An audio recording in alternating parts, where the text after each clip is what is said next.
사랑하면 그 사람의 허물도 품어줄 수 있어야 한다고 하지요? 그런데 저는 도저히 그렇게는 못하겠더라고요. 남편 면상에다가 삶은 국수 집어던지고 이혼했어요. 저는 아들 하나 키우는 30대 주부예요. 남편과는 소개팅으로 만났어요. 연애할 때는 별 문제 없이 잘 만났지요. 다른 연인들처럼 작은 일로 다투고 토라지는 일들이 있기는 했지만 그래도 서로 맞춰가고 알아가는 과정이라고 생각했지요. 다만 식사할 때 참 잘 먹더라고요. 그래서 저는 그저 먹성 좋은 남자라고만 생각했지 이렇게 개념 없는 남자인 줄은 몰랐어요. 연애할 때도 둘이서 식당에 가면 기본으로 4인분을 시켜서 먹었는데 그때는 콩깍지 때문인지 아니면 제가 제 손으로 힘들게 한 음식이 아니라서 그랬는지 그저 참 잘 먹는다, 복스럽게 먹는다 라고만 생각했어요. 그런데 결혼하고서 그 꼬라지를 매일매일 가까이서 보니까 정말 못 봐주겠어요. 진짜 이런 이유로 이혼을 하나 싶으실 수도 있는데 하게 되더라고요. 제가 첫째를 임신했을 때였어요. 제가 임신한 이후 입덧이 심해서 많이 먹지를 못했어요. 하루 종일 사과 반쪽만 먹기도 하고 맑은 육수에 소면만 말아서 조금 먹기도 하고 그러자 남편은 또 본색을 드러내더라고요. 저는 매일매일 변기를 붙잡고 사는데 남편은 저 먹으라고 들어온 고기에 사골에 과일까지 아주 싹 쓸어 먹더라고요. 물론 버리느니 남편이 먹는 게 좋지요. 하지만 너무 배려가 없는 거예요. 아내는 입덧하느라 아무것도 못 먹는데 기름기로 번지르르한 입술을 하고는 이거 너무 맛있다, 저거 너무 맛있다 하는 모습을 보고 있으면 정말 정이 뚝 떨어지는 기분이었어요. 진짜 솔직히 돼지 새끼야 그만 처먹어 소리가 목젖까지 올라왔지만 하지만 혹시나 아이한테 안 좋은 영향을 끼칠까봐 최대한 못 본 척하고 큰 소리 내지 않았어요. 정말 울컥하는 마음이었지만 참고 또 참았지요. 그런데 임신 15주가 지나자 입덧이 점점 사라지고 이것저것 많이 땡기더라고요. 그래서인지 그 비린 붕어죽도 잉어탕도 먹게 되고 사골하고 고기도 정말 맛있고 덕분에 몸무게도 좀 늘고 건강해졌지요. 그런데 제가 이렇게 잘 먹는 게 남편은 꼴보기가 싫었나 봐요. 제가 고수하고 생강을 못 먹거든요. 그걸 뻔히 아는 사람이 냉장고에 있는 국이랑 탕에 고수랑 생강을 잔뜩 넣어 놓는 거예요. 자기는 요즘 그렇게 먹는 게 입맛에 맞다면서 말이죠. 게다가 아침에 일어나면 냉장고에 있어야 할 음식들이 사라지고 없는 경우가 허다했어요. 분명히 어젯밤까지 있었던 과일들이나 빵들이요.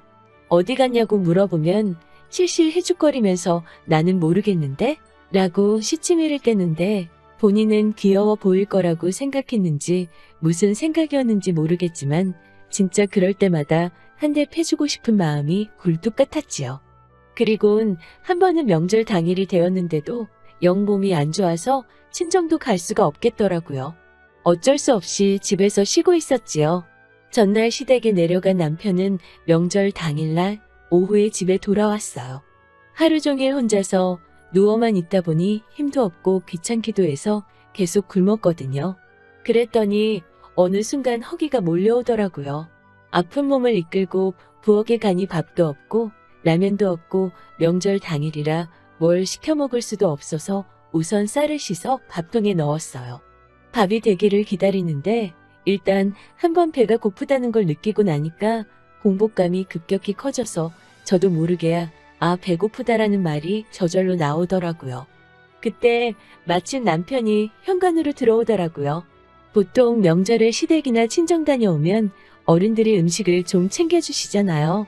그래서 음식 좀 싸왔냐고 하니까 없다고 하더라고요. 귀찮아서 안 들고 왔다면서요.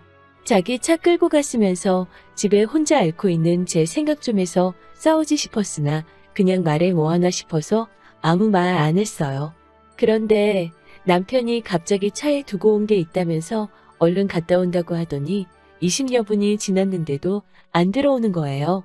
차에 두고 온 거를 가지러 간다고 나간 사람이 왜 이 시간이 돼도 안 들어오나 싶어서 제가 내려가 봤지요. 저희는 빌라에 살아서 주차장이 손바닥만 하거든요. 그런데 걱정해준 게 아까울 정도로 뒤지고 자시고 할 필요가 없었어요. 1층에 내려가니 남편이 주차장 차 주차해 놓은 곳에 쪼그려 앉아서 뭘 하고 있는 것 같더라고요. 제가 가까이 다가갔는데 남편 꼴을 보고 진짜 남편을 걷어찰 뻔했어요. 명절 음식으로 싸주신 전하고 갈비찜, 식혜 같은 걸 자동차 옆에 쪼그리고 앉아서 우걱우걱 씹어먹고 있더라고요. 양볼이 터지게 집어넣고 말이죠. 너 거기서 뭐 하냐고 묻자 입에 음식이 가득해서 말도 똑바로 못하면서 쩝쩝거리는데 진짜 발로 걷어차버리고 싶더라고요. 남편이 전하고 갈비찜, 식혜 같은 명절 음식을 좋아하는 건 알지만 아무리 그래도 지 좋아하는 거라고 아내 주기 싫어서 거기서 혼자 먹고 있는 게 말이 되나요? 정말 그 순간 감정이 식고 이런 사람이랑 계속 살아야 하나 싶더라고요.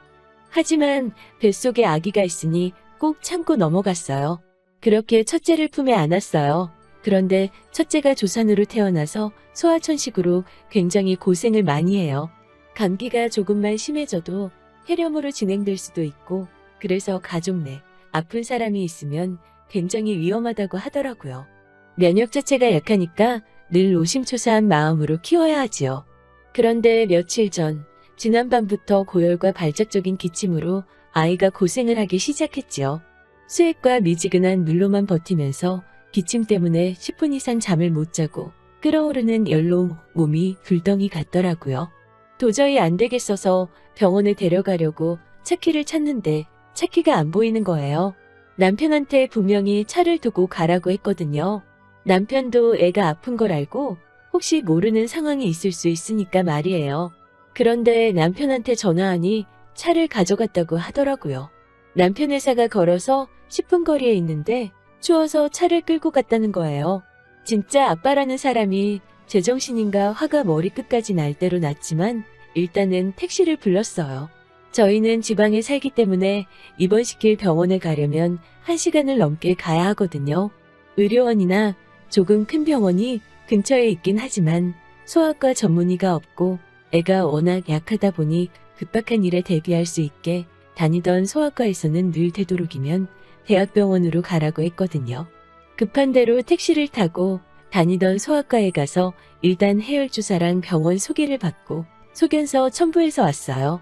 오는 길에 출발 전에 애기 먹이려고 죽도 하나 사서 새 그릇으로 소분해 왔네요. 대학병원으로 가려고 집에 와서 바로 부랴부랴 짐 싸고 친정에 도와달라고 전화한 뒤 죽이라도 한술 먹이려는데 남편이 왔어요. 그 얼굴을 보니까 또 마구 화가 도지는데 일단 내 상황이 급하니 꼭 참고 있었지요. 집에 온 아빠라는 작자가 애 괜찮냐는 소리는 안 하고 점심 먹으러 왔다고 집에 오자마자 냉장고를 뒤적거리고 있더라고요. 제가 점심은 대충 해서 얼른 먹고 일단 애기 죽만 좀 몇 수저라도 먹여달라고 부탁을 하고 짐을 싸고 있었어요. 그런데 보아하니 애는 한 숟갈 먹고 기침하고 토하고 한 숟갈 먹고 기침하고 토하고 를 반복하다가 결국 안 먹겠다고 입을 닫아버렸더라고요. 그러자 남편이란 작자가 아빠라는 작자가 애한테 먹어야 낫지 한 숟갈 먹어봐라고 먹이는 신용 대충 몇 번 하더니 그릇에 들어 자기 입으로 들이붓네요. 그리고는 또 다음 그릇 뚜껑을 열어서는 아빠처럼 먹어야지 하더니 또 자기 입으로 쏟아붓는 거예요. 그 꼴을 보는데 아주 제정신이 아닌 사람처럼 보이더라고요. 다른 것도 아니고 애가 아픈데 어떻게 될지 모르는데 지 춥다고 차를 끌고 간 것도 부족해서 애가 지금 먹지도 못하고 있는데 그걸 애 앞에서 뺏어 먹는 게 이해가 되세요? 여기는 지방이라 택시도 불러야 오고 그나마 날씨가 궂으면 안 오는 경우도 있어요. 병원까지 가려면 택시비도 2만 원은 그냥 넘어요. 그만큼 멀지요. 남편이 세 번째 그릇을 여는데 저도 순간 눈이 돌아서는 그릇째 뺏어서 바닥에 내팽개쳐 버렸지요. 제가 니 다 먹어라. 다 먹어. 넌 이게 먹고 싶냐? 애가 아파서 저지경인데 넌 이게 목구멍으로 넘어가? 거지냐? 굶어 죽은 귀신이라도 붙었냐? 대체 아픈 애 죽을 왜 뺏어 먹냐고? 아주 상스럽게 욕을 했어요. 결혼 생활 내내 음식만 생기면 지 입에 먼저 넣고 보는 인간. 지 좋아하는 음식 내가 먹을까봐 허겁지겁 먹는 것도 친정 가서도 부모님보다 먼저 숟가락 들고 우적우적 먹어대는 거. 모두 잠든 밤에 냉장고 안에 음식이고 간식이고 베란다로 들고 가서 처먹던 거. 솔직히 그냥 밥상머리 교육을 제대로 못 받아서 그런가 보다 하고 살면서 알려주면 고쳐질 줄 알았는데요. 고칠 수 없는 인간이더라고요. 남편이 저를 향해 야! 라고 소리를 지르길래 저도 남편한테 바닥에 있는 것까지 싹싹 긁어서 하나도 남김없이 마저 다 처먹어라. 하고는 때마침 오신 친정 부모님 차 타고 병원으로 갔어요. 그리고 뇌를 입원시켰지요. 그리고 이튿날 시부모님과 신우가 병문안을 왔더라고요. 그러면서 저한테 무슨 일이 있었길래 네 남편이 저렇게 화가 났냐고 물어보시더라고요. 그래서 제가 더도 말고 덜도 말고 있는 일 그대로 말씀드렸어요.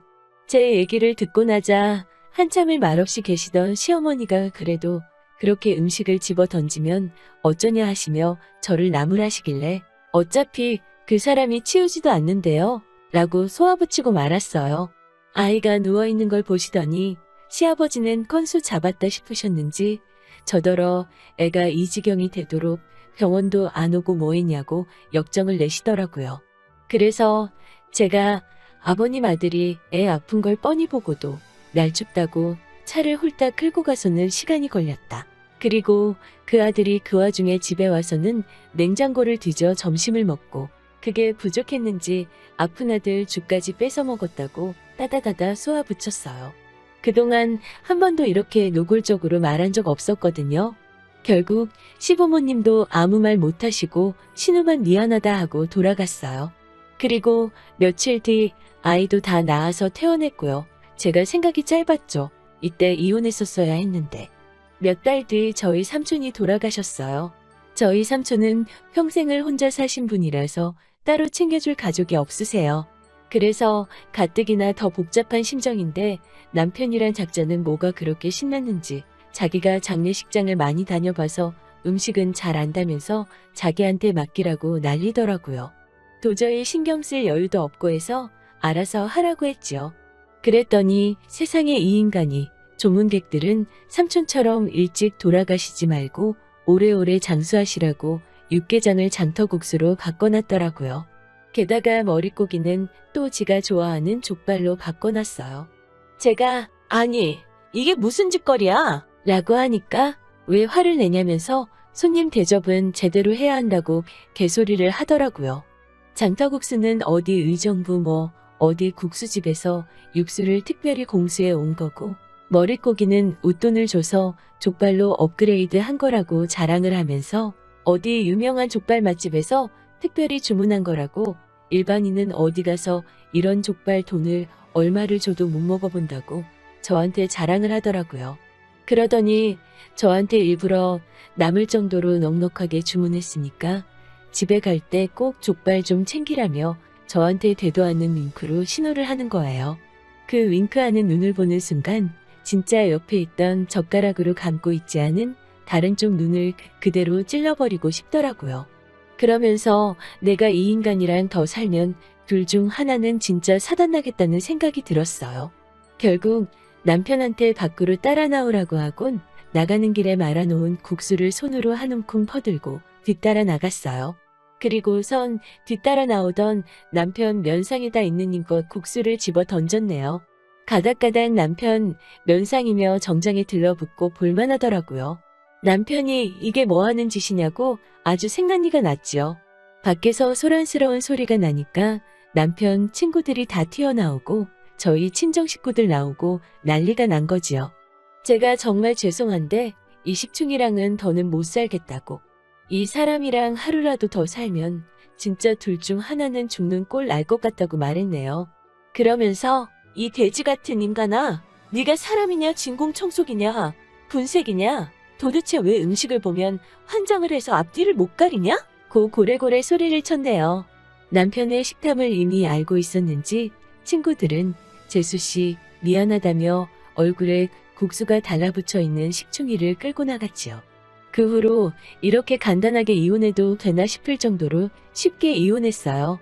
처음에는 시댁에서 뭘 그런 걸로 이혼까지 하냐고 저를 설득하시려고도 했지만 제가 워낙 세게 나가니까 결국 알겠다 하시더라고요. 집은 팔아서 반만 가지기로 하고 대신 적금과 양육권은 제가 갖기로 했어요. 양육비도 한 달에 100만 원씩 받기로 했네요. 마지막으로 법원 앞에서 보는데 같이 살 때보다 더 뒤룩뒤룩 살만 쪘더라고요. 볼일이 끝나고 집에 가려는데 법원 앞에 있는 국밥집 앞에 멈춰서선 점심때가 지났는데 국밥 한 그릇 먹고 헤어지자길래 제가 어이가 없어서 빤히 노려봤죠. 살기를 느꼈는지 지레 겁먹곤 잘 살라 하며 꽁지 빠지게 도망가더라고요. 이렇게 허무하리만치 짧은 저희 결혼 생활은 막을 내렸어요. 못 믿는 분도 계실 거고 설마 사람이 저럴 수가 있나 하실 수도 있는데 사람이라 가능한 일 아니었을까 싶어요. 돼지도 아픈 지 새끼 앞에서 사료를 뺏어 먹진 않을 것 같네요. 식탐이라는 게 뭐 다들 다른 이유에서 갖게 되는 병일 수도 있지만 저는 기본적으로 상대에 대한 예의나 배려가 부족하기 때문이라고 생각해요. 들어주셔서 감사하고요. 좋은 하루 되시고요. 맛있는 음식 소중한 분들과 꼭 나눠 드시고요.